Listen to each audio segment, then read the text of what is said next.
So at a really young age, I got kind of exposed to physical disabilities, communication disabilities, and cognitive impairment. And that influenced me later on in life to make assistive technology. So I started out making software for people with stroke and motor neuron disease, and eventually got into dyslexia. When I take my glasses off, right? If I take my glasses off, I can no longer work. I can't read anymore. I can't write anymore. And it's not to do with my intelligence. It's because these, like assistive tools I have, they help me to see, and that helps me to read and to write. We need to normalize. Employers need to just realize this is like, 7, 8, 9% of the population need these things, and it's just normal. And we don't think it's weird if people have glasses, or we don't think it's weird if people have a hearing aid or a walking stick. So we should just, not be embarrassed about it. Only if you're ready. Let's go. Hello and welcome to Divine in Egmar, a podcast that talks about how to navigate through the complexities of the workplace as a modern day professional, while simultaneously having a side hustle.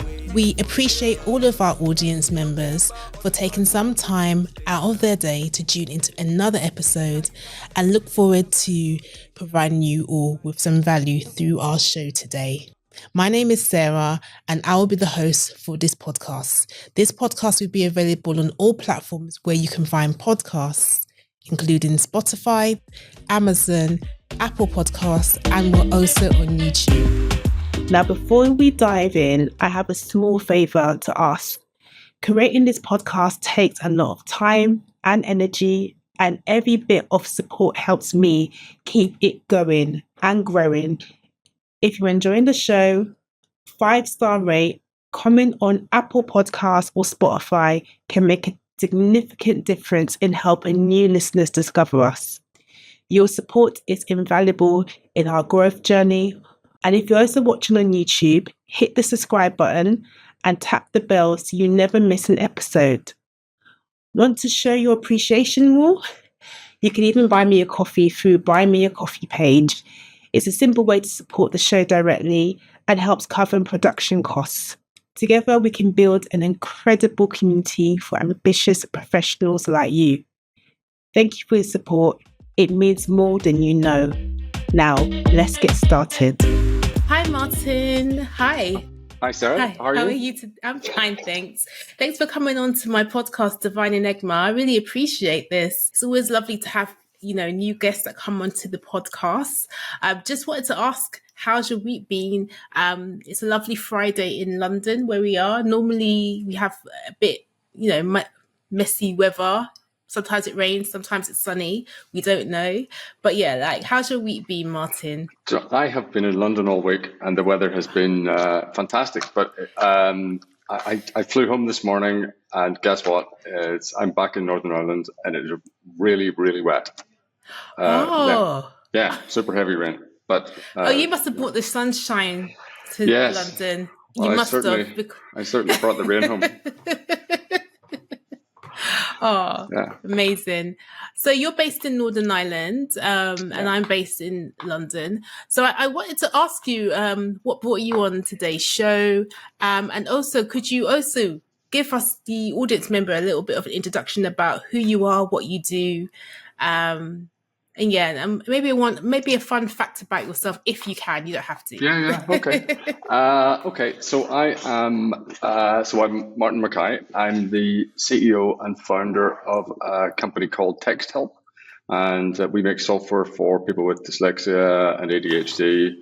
And I'm also dyslexic, and my daughter's dyslexic. And so I just think I really love what you do. I think it's great that your podcast is helping, neurodiverse people, and I just wanted to get a chance to get on here and have a chat with you. Oh, amazing! My fun fact is I'm learning to fly. Ooh, learning to fly. Oh, okay. Oh, that's interesting. Okay, that might be one of my bucket list things I might do before I turn 100 years old. Yeah. So I wanted to talk to you about your personal journey, and could you tell us your personal journey as a neurodivergent individual and how it shaped your professional path? The reason why I asked this question is because this podcast is mainly on people who are navigating the complexities of being neurodiverse in the workplace. A lot of the complexities surround whether you should, tell people you're neurodivergent or not, and like how to talk to your employer about how to make those reasonable adjustments and various things like that. So I just wanted to get an idea, like from your own personal perspective, how you discovered you were neurodivergent, and how it kind of shaped your professional path. And interestingly enough, you're an entrepreneur, which I tend to come across a lot of neurodivergent people who are entrepreneurs, which is quite interesting. Yeah. So I'm in a WhatsApp group with about 300 other CEOs in Ireland, and we surveyed them, and 40% are dyslexic, which is way above the normal population. So I think I actually think that a lot of people who are dyslexic become entrepreneurs because they don't really fit in regular work sometimes very well, or it's not work that's if people don't kind of accommodate it. Okay, so let me tell you my story. There's two pieces to this though, because my career, I've never been for a job interview. I just kind of dropped out of university and started the business. So I should tell you the business piece first because it's actually related to my neurodiversity. So when I was really young, when I was 12, my dad had a stroke, and it was a left brain stroke. So he lost the ability to use his right arm and right leg, lost the ability to speak, and he acquired some cognitive impairment. So at a really young age, I got kind of exposed to physical disabilities and communication disabilities and cognitive impairment. And that influenced me later on in life to make assistive technology. So I started out making software for people with stroke and motor neuron disease, and eventually got into dyslexia. And we've helped millions of people with dyslexia since then. But when I was at school, I was quite bright at school, and I actually enjoyed school. I found maths and physics and chemistry, all the science stuff, I found it super easy. Didn't really have to try very hard. English, I had to work really hard. I just found it difficult. And French and Spanish, complete disaster. Just couldn't do it at all. And I remember when I was 13 or 14, going to my English teacher and saying, I think I'm dyslexic. Do you think I'm dyslexic? And she was our form teacher, so she could see the grade book for all my subjects. And she looked across the other subjects and she saw me doing the kind of top of the class in maths and chemistry and stuff. And she said, no way. She just didn't. But, that was like 40 years ago. And teachers didn't understand then that it's, I think at that time people associated dyslexia with kind of low intelligence, which it's been proven not to be the thing. And so I just thought, okay, I'm not dyslexic. I, just have to work hard at this. So I just worked hard at it. And but I've always found some things like really, really difficult, and some things really, really easy. And then, I grew up, got married, kind of all this time kind of building the business. And then we had a couple of kids, and my daughter was at school, and one of the teachers said, I think your daughter might be dyslexic. And they did a little light assessment, and they said, no, she's not. No. And then she had to work really hard at school. She found school really hard. And, but, she got to university, and in university, in her first week, one of her tutors said, I am certain you're dyslexic. You should go and get assessed. And she went and had a proper assessment, and, but with an educational psychologist. And they told her that, yeah, you're definitely dyslexic. And then that became a topic of conversation for us at home. And we would talk about it around the dinner table, and she would explain what it was like for her, trying to learn or trying to work at uni with dyslexia. And every time she said something, I was like, that is exactly what it is like for me. So I decided as an adult to go and get assessed. And so then that's when I found out. And But by what age did you find out that you were dyslexic, like you got officially diagnosed? yeah, like 50. Wow. Yeah, and Yeah. but the ironic thing is, by this stage, we make software for dyslexic kids in school and dyslexic Mm. adults in work, and we've had like 50 million kids in the US have used the software, and I use it, but I just kind of use it because I find it useful to listen to things rather than read it, Mm. and but it turns out that I'm dyslexic, so there's no small amount of irony in that, but. That's interesting because I find a lot of people who are neurodivergent tend to find out later in life. You're not the oldest person. Actually, my mum found out that she had dyslexia and dyspraxia when she was 56 years old. Like she Wow. officially got diagnosed at age. So it's not uncommon, I guess, to be late diagnosed. And also, I guess people were not very educated back then about what it meant to be neurodivergent or to have a learning difference, or learning difficulty, or however some people prefer it, or a hidden disability. I think a lot of people didn't really understand it. And I guess with dyslexia, as we get to learn more about it, it's a lot more than just the ability to read and write. There's a lot more to it than that. Yeah, I mean, there's a lot of different, there's kind of decoding text and turning text into sounds and remembering things, and we're all a little bit different. Some people are better at some things than others, and I think a really good way to think about it is that kind of spiky cognitive profile. So neurotypical people have got this sort of level cognitive profile, and if they are at the 80th percentile in if their IQ is at the 80th percentile, they will probably be at the 80th percentile for working memory, and at the 80th percentile for verbal reasoning, and at the 80th percentile for non-verbal reasoning.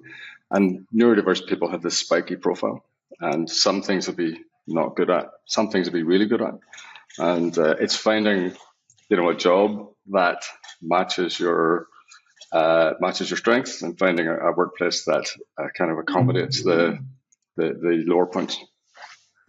So what I wanted to kind of ask you, because you make a text help technology, you make technology that help neurodivergent people. What are the most common challenges that you find neurodivergent people tend to have in the workplace?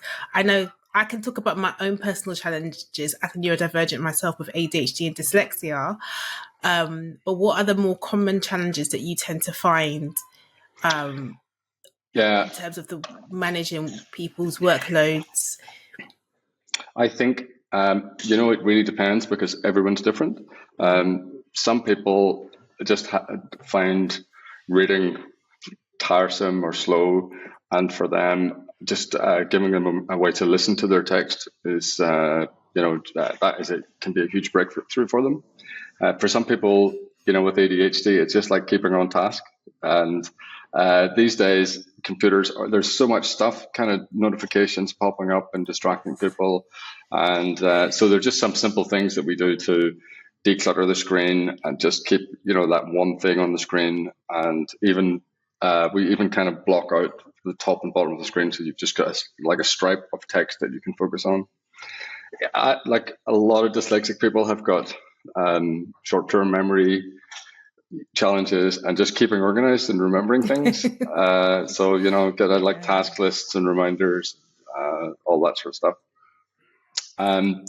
There's lots and lots of different. I mean, everyone's different. Some people, can read really well, but their spelling is a bit of a challenge. But there are lots of tools now to help with that sort of thing. And this is kind of moving on to the next part of the question, is that how can text help technology assist neurodivergent professionals? And also, what impact have you seen it's made?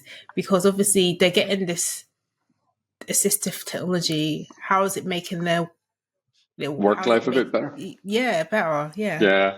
Well, it's kind of just like I say, if nowadays in work, if you're sitting with headphones on, no one thinks it's weird, because they think, oh, you might be on a Zoom or, and lots of our users, rather than reading their emails or reading their documents. They just press play and listen to them. And that, we're a conversational species, and we're not all.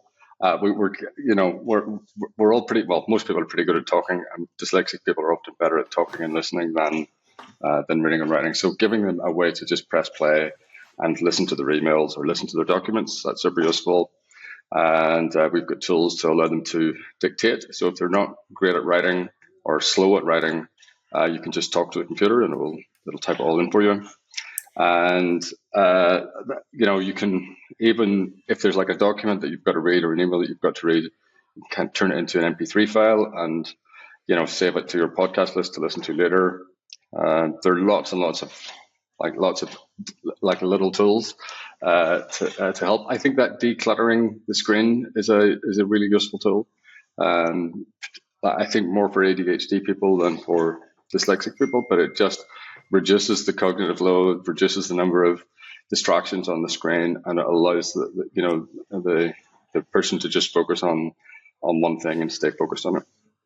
And there's a couple of other benefits as well. If employers get this, one of the things that we're really passionate about this, because dyslexia and ADHD are so heritable. If you're dyslexic, you're 50% likely to have a dyslexic child. Depending on your ethnic background, 40% to 60%. That was in the journal Nature. So if a business gets our software for our employees, we also make it available to their family members, because there's like a 50% chance that they'll have a dyslexic kid. And so it's not just for the employees, it's kind of an employee family benefit as well. That's actually quite amazing. I like that. There's something that kind of poked into my mind, and I'm just thinking about how things are changing. So I know during the height of COVID, a lot of a lot of us had to start working from home. Like that's just how it was. And I found, as a neurodivergent person, that was actually a dream for me, because for a long time I wanted to work from home, but I worked in a very difficult, employer who didn't like us working from home, and they just wanted to see us in the office. But for me, working from home meant I can just get my work done. Now, obviously, we're post-COVID and everything has more or less gone back to normal, and more workplaces are now making mandatory return back to work. They're increasing the hours or days that you have to come to the office. And I know for some neurodivergents, it can be very impactful, because you're having to maybe hot desks, which can be quite disruptive. Sometimes you can feel a bit embarrassed about the fact that, I'm having to use predictive text or have stuff read to me whilst I'm in the office. It can feel like, you can't, the offices are not exactly built neurodivergent friendly. And I wanted to kind of get your view on that, because I find that when I speak to a lot of people within my community, they're now finding I don't want to go back to the office. My manager's making me come back. I was happy working from home. Yeah, I don't know.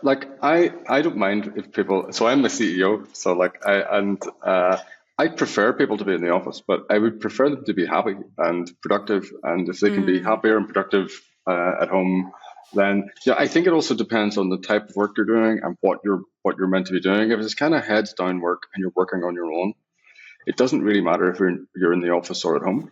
But if it's heads up work and you're working with a team, I think people make more progress together physically in the same room than on a Zoom. And then this thing, that I completely agree with you about. One of the things that we're trying to do here, whenever people use assistive tools, we want it to be really normal. When I take my glasses off, right? If I take my glasses off, I can no longer work. I can't read anymore. I can't write anymore. And it's not to do with my intelligence. It's because these assistive tools I have, they help me to see, and that helps me to read and to write. We need to normalize. Employers need to just realize this is 7, 8, 9% of the population need these things, and it's just normal. And we don't think it's weird if people have glasses, or we don't think it's weird if people have a hearing aid or a walking stick. So we should just, not be embarrassed about it and just use it. And that's just that, I think. And I do think that the world's changing. I think the perception of all that sort of stuff is getting a good bit more positive. It's changing, but there's still a way to go, I think. And you'll be surprised just because of the people I speak into in my community. A lot of them do mask because they're afraid to tell the employer that they are neurodivergent. It doesn't mean that the workplaces are not changing and they're becoming more neurodivergent friendly.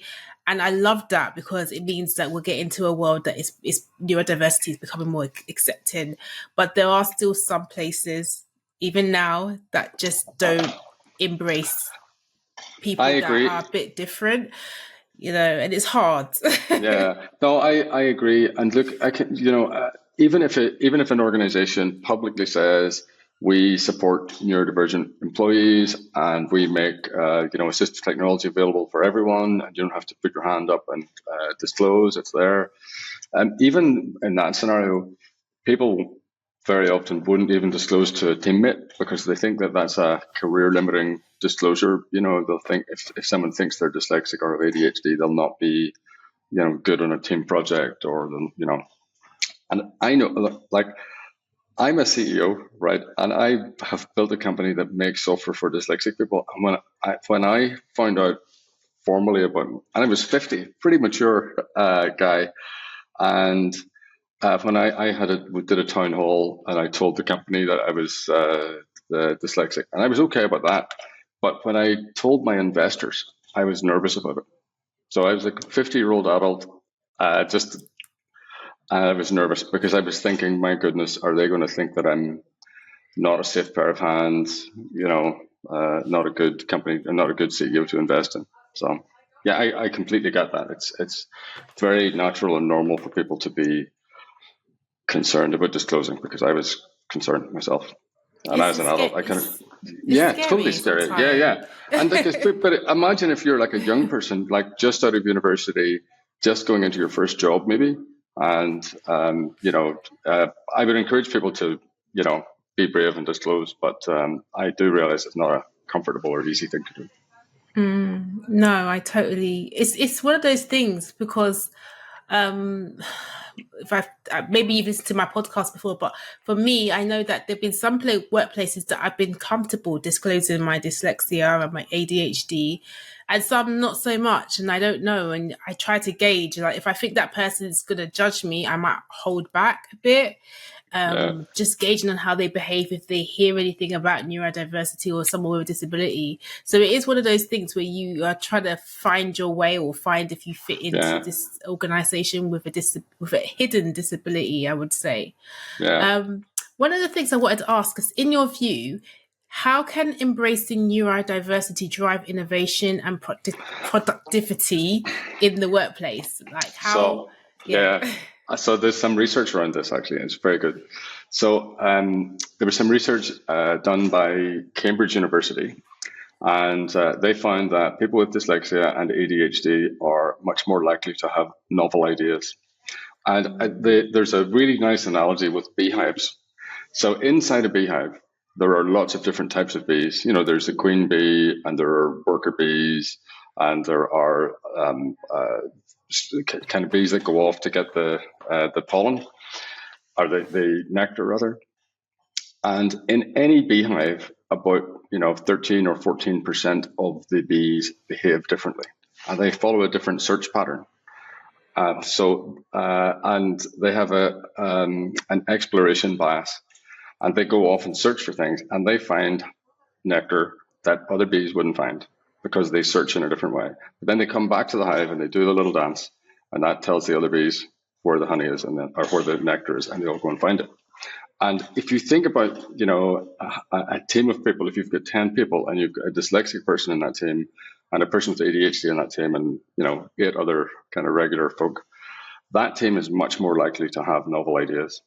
And with a kind of broad team, also much more likely to execute them and get them delivered.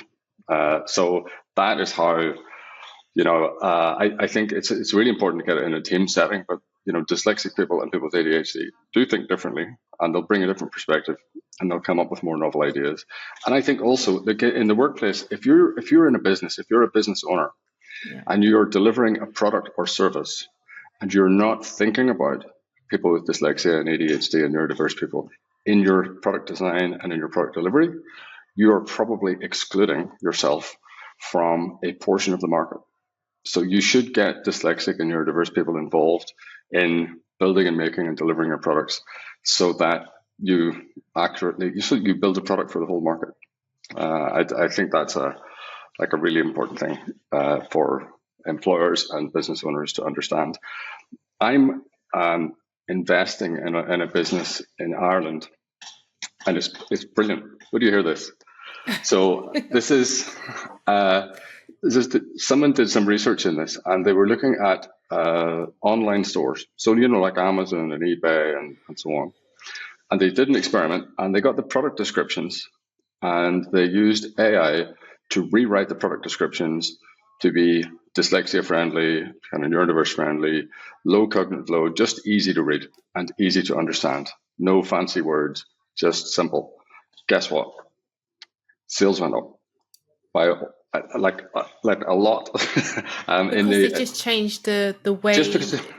They just made it easier to understand. Right. So there's like a business benefit in making stuff easy to understand and easy for dyslexic. If you make it easy for dyslexic people, you make it easy for everyone. And it just makes stuff easier to consume, easier to interact with, and that's good for business. It's interesting that you're saying that, because sometimes I feel like, and this is something I'm created in my head, I don't know. But like sometimes I feel like if you tell someone that someone is dyslexic or has like some form of neurodivergent condition, automatically I feel in that person's mind, that person is like an inconvenience. They're just going to cause havoc, rather than seeing that person as somebody that can bring value to the team. And I like the fact that you've told me that story, that, the fact that you've made something that is neurodivergent friendly for dyslexic people, that they can use it. And also anyone else who's not even dyslexic can understand it. Goes to show that actually being a dyslexic in a workplace doesn't mean you're an inconvenience or you're somebody who is going to cause an issue. You're actually going to bring something positive to the environment. And I think another thing that's really key is that everyone is different, and we come with our strengths and our weaknesses. And sometimes if we focus so much on someone's weakness and not what they can bring to the team or to an office or to a workplace, you lose the value, you lose the intricacies and the interest in that workplace. Diversity is so important in the workplace because it makes the workplace a lot more interesting, number one. Number two, you get much more unique ideas and you have a different viewpoint of seeing things, but it's not always like, oh, this person's going to be difficult, because I always believe that if you're employing people, generally you're employing them not only for what they're good at, but you're also employing people and their mistakes as well, because you want to build people up to be better each time. So you might have a junior person that starts in the team. They might not be that experienced. They might make a few mistakes here and there, but the more they do the job and the more they begin to find their feet, you're investing in them as an individual for them to grow. And I believe that with just any business, that when you start a business, you'll make a lot of mistakes at the start. You won't make the right decisions, but as the business grows, you iterate, you change, you keep things in, you scrap things out, and you just keep improving. And I think that's how we should see people. Like, people are not finished products. We're always trying to improve ourselves and get better. And that's no different from someone who's neurodiverse to someone who's neurotypical. We don't just, that's who you are and you're that kind of person. I feel like you can't do anything else. And I think that's the problem when you label people and just see them one way rather than seeing them as a whole.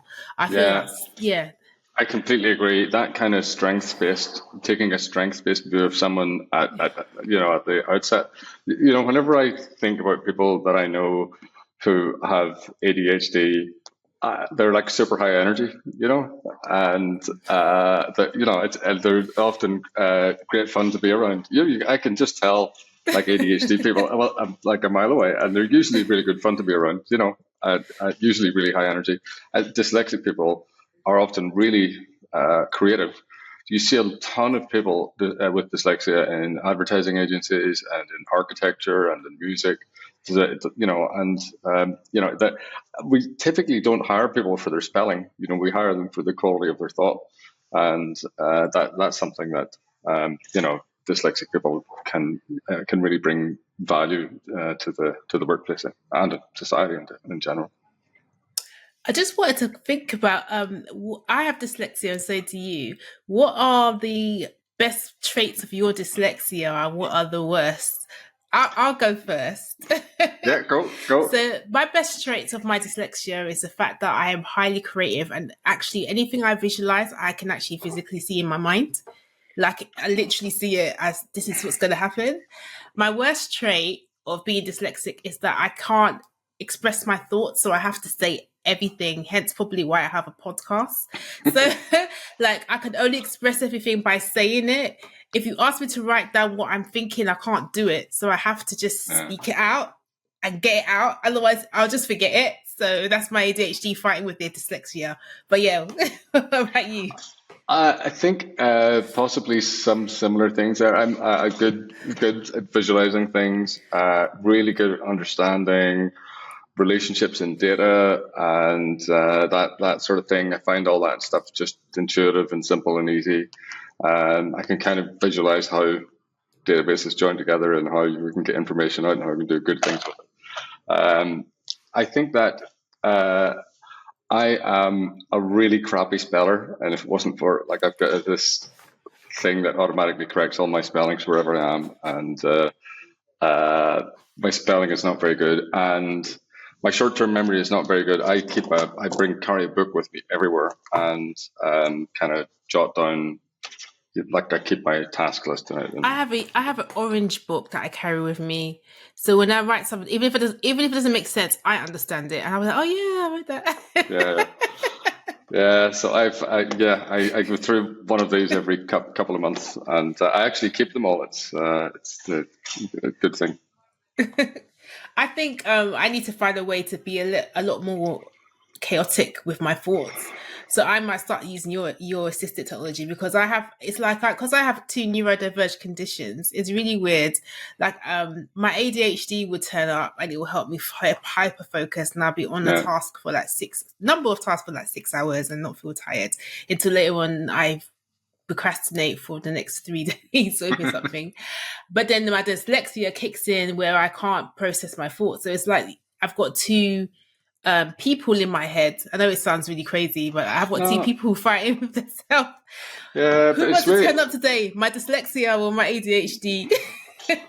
Yeah, but it's like super common. Yeah. Dyslexia is co-diagnosed with ADHD, I think 30% of the time. It's very, very common to have both dyslexia and ADHD. It's, but I think also people don't get that, there's a kind of, it's really good that you have this podcast because there's a need for the public to learn about ADHD. There's a perception that people with ADHD are scatty and easy to distract and, not serious people.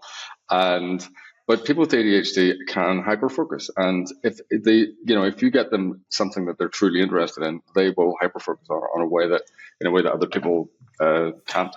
And that is a real strength. And people need to understand that that's the case. And usually, if they're being distracted, they are not being engaged by their work. They're not doing something that is interesting, and that's when people are distractible. What about this term superpower? I have a love-hate relationship. Yeah, I like it because it makes me not discredit my neurodivergent condition, but I hate it at the same time because when I can't do anything and I'm struggling, I don't feel like I have a superpower. I just feel like I'm completely useless and I can't do anything. So it's one of those that term kind of like. I agree. I don't really like the term. I mean, I think you and I are on the same page in this. I like it because it is saying something positive about neurodiversity, and neurodiverse people have lots and lots of positive attributes and strengths. I do think it overstates it a little bit, and sometimes it's just really hard to do stuff. Some pieces of my work I just have a lot of text to read, and I don't feel like I've got a superpower. When I'm, I listen to it a lot, but I certainly don't feel like I've got a superpower whenever I'm looking at 200 pages of content that I've got to consume. Yeah. No, you don't. You just feel like, how am I going to start this? Yeah. Can my brain absorb this information? I don't Well, know. you just need to find a way to get it to absorb it. I just listen to it. If you listen to it, it's fine. Yeah. What I wanted to ask as well, what practical steps can employers take to create a more inclusive environment for neurodiverse employees? Yeah. So that's a really good question, and it's an important question. So I think it has got to start. Well, first of all, employers and people teams need to realize that a percentage of the population is dyslexic or has ADHD. One of the things that I often say is there are more dyslexic people than people with blue eyes. So if you walk around the workplace and you see a blue-eyed person, somewhere else there's a dyslexic person, and they're everywhere, right? There's just a lot of them, and a lot of them are masking, and they are probably underemployed, not doing as good a job as they could do if they were supported. And it would be like me coming to work without my glasses on. I would not be as productive. Definitely not. When I put my glasses on, I can do a better job. So I think making some assistive tools available to staff is a really good thing to do. I think it starts out at recruitment, though. During the recruitment process, you've got to have a neurodiverse friendly kind of recruitment process. If there are application forms, they should be accessible. People should be able to use, text to speech. We actually make our software free for 30 days. So any employer can link to our software on their recruitment website, and anyone can download it and try it and use it for free during the recruitment process. And then I think inside the workplace, it's just really important to have awareness and training for all staff, just so that they're aware. If you have a neurodiverse person on your team, here's what to look out for, and some things that you can do to help. So lots and lots. I think we've actually on our website we've got a couple of our chief people officer has done like a podcast about that, which we should maybe link to. It would be good. If you give me the link, I can share it in the show notes. Definitely. Yeah, cool. Just wanted to ask. There's something that kind of like popped in my eye, and I was in my mind, and I was thinking about the use of AI and being neurodivergent.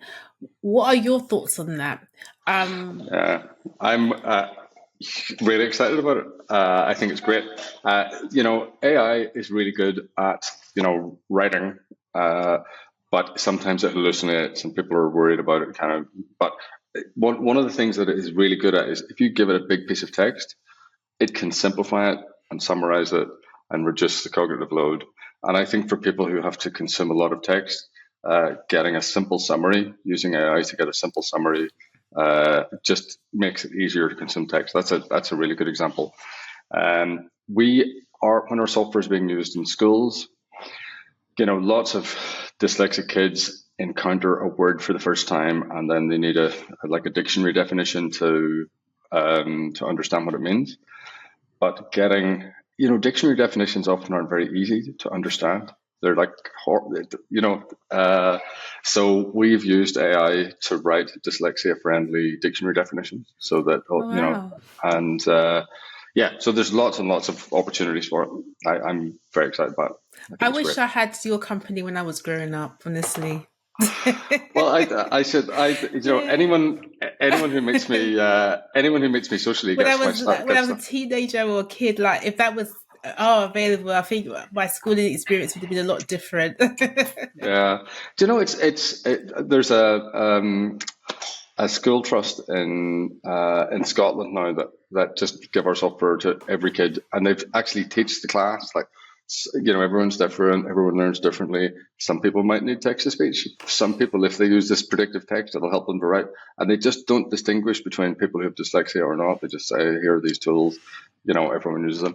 And that is kind of creating a culture of inclusion in the school. And I think if we had that sort of thing going on in the workplace, it would be a better place. And what do you say to workplaces that kind of post the fact that they are disabled friendly, they are neurodivergent friendly, but the problem is when you get there, say for example, you're a neurodivergent employee, but you have a manager that doesn't know how to manage your neurodiverse conditions. And that's what Yeah, I find a lot of the time with employers, they champion neurodiversity. But when yeah. they actually come to it at the granular level, they kind of like, my manager is not really being very supportive right now. Yeah. So do you know what? That's a training thing. The people teams in those big organizations or middle-sized organizations need to make sure that there is easy to consume training on how to manage people with neurodiverse conditions, and it shouldn't take a lot of time. Like an hour, like lunch and learn training course. It's getting people to actually attend the training and listen, because that's really all that's needed. Just some training, professional development. And you kind of touched on this kind of a little bit, but what do you see the future of the workplace and neurodiversity being part of that new force of workplace? Because I feel workplaces are changing over time. I Yeah, don't think we're going to have the normal 9 to 5 in the next 5 to 10 years. And I think things are going to change. And I'm just wondering what, in your perception, how the neurodivergent individual will fit into that. Because I have my own views on that, but yeah. I'm kind of keen to hear your views, but I think that first of all, I think young people who have got dyslexia or ADHD or on the autism spectrum much more likely to talk about it now than they would have been, 20 years ago. And I actually think that unemployment is it's very low. If people want to work now, they can generally find a job.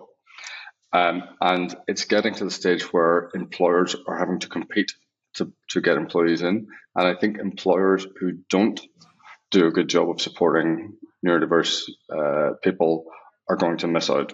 And so that's the kind of first thing. I don't know about the 9 to 5 thing. Talk to me about that. What are Okay. your yeah. So I feel this is just my view, and I'm not an expert on this, but I feel that there isn't going to be a 9 to 5 anymore as such. I feel that people are going to have a varied way of working. So you may be someone who's self-employed and you spend like maybe 1 day a week doing something here, and then maybe spend 2 days a week doing this. That could be a side project or a business, and you're going to have a much more holistic approach to work. Because they're reducing the amount of time people are working, I think there's not going to be a Monday to Friday as such, a 9 to 5. People will have a lot more flexible approach to work. I think there's going to be a 3 day working week generally, and I think people will do things, various things throughout their day to generate their own income. It won't be like that structure of 9 to 5 Monday to Friday. I don't think it's going to be like that in the next 10 years. I just feel that's the shift. And what's kind of made that shift come into fruition is things like COVID, where people understood the idea of working from home and getting work-life balance. And I think a lot more people are looking at work-life balance. They're not looking necessarily at that grind and that hustle that we ordinarily had in the 2000s and the 90s and 80s. It's we're going to have a more holistic way of looking to work, and there'll be employers that are ready to embrace that type of work, but the ones that will not be ready might be left on the sideline. That's my view. I That's what I think think will happen. I think It might not happen, but that's what I think is going to happen. And it won't be this thing with entrepreneurs versus 9 to 5ers. It will be a bit more varied. Because I think what it is that you'll have someone who's an employee or an employer. And the employer will either be in the category of I'm self-employed and I have my own little cake shop, for example, or I'm employed and I have a big corporate that I'm managing and I'm the CEO of the business of a large corporate. So I think those people will still be around. The large corps will still be around. They won't go away. But I just think the world of work is going to change. It's going to be a bit more varied. That's how I imagine it to be.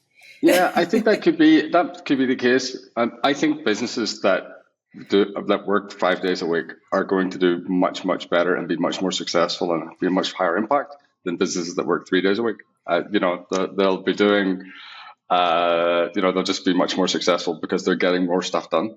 But I do think you're right about that kind of flexibility. My son has just started his first job, and he's in his year out from college, and he's working or from uni, and he's working in a software company, and he's got flexible working hours, and he can come in early and work late Monday to Thursday and not have to work at all on Friday. And he's got a side hustle selling clothes on Vinted. I think Friday is going to be his Vinted day, and so I understand what you're saying. Yeah, but and it's great to have work-life balance, but I think the 3-day work thing, I think, for the broader economy to be productive and for us, for the UK economy to compete with, France and Germany and Spain, we need to get stuff done. And but I think the way it would be done, it wouldn't be a case of everyone working 3. So this is the way I envision it, and it might not be how it is. I think there may be a 3-day working week, but it'll be kind of scheduled. So, for example, someone might work Friday, Thursday, and Saturday, for example. Another person would do that, and it will rotate. So every day will be work, but it'll be, a lot more varied. But I could be wrong. I could be wrong. I'm just like. Yeah, we should connect in 20 years when I'm in my 70s. We could see how it goes. Yeah, I could be wrong, but that's how I envision the workplace to be. I don't think it's going to be like how it is now, because I think people are changing, and people's priorities are changing in life of what they see is more important. And before, work was the most important thing to people, and I think people want to be able to have different passions and not just focus on just making money and having a good job, but I think they want to be able to have variety in their life. Yeah, a good life. Because people have burnt out. I think in the past, I've gone through burnout before, where I've just been constantly working. And I think for me at this stage in my life, I don't want to kind of work myself to the ground, grinding. I think you do go through periods when you do have to grind, and I had to do that at that point in my life. But now where I am, I'm not going to do that. Yeah. You can make yourself burnout proof just by sleeping. Oh, really? Yeah. There's all you need to do is get 8 or 9 hours sleep every night, and you can work really hard every day. And all you need to do is sleep. It's a good bit of self-care, and you can go at it like a crazy man or a crazy person Monday to Friday. Just get some rest and relaxation at the weekend, and you can do it again. And I think you can make yourself burnout proof. Yeah. Sleep. It's really good. Sleep is one of those things I still kind of struggle with, but I'm trying to get better with it. I monitor my sleep with like a Fitbit, so to see what type of sleep I'm getting, and I check myself on that. But it's one of those things that I'm trying to actively work on so that I get proper. It's a key of getting a good mattress, sleeping not too hot, not too cold, and it's meant to be at the same time. Routine's super important. Your bedroom should be a little bit cooler than the rest of the house. It should be really dark and really quiet. Yeah.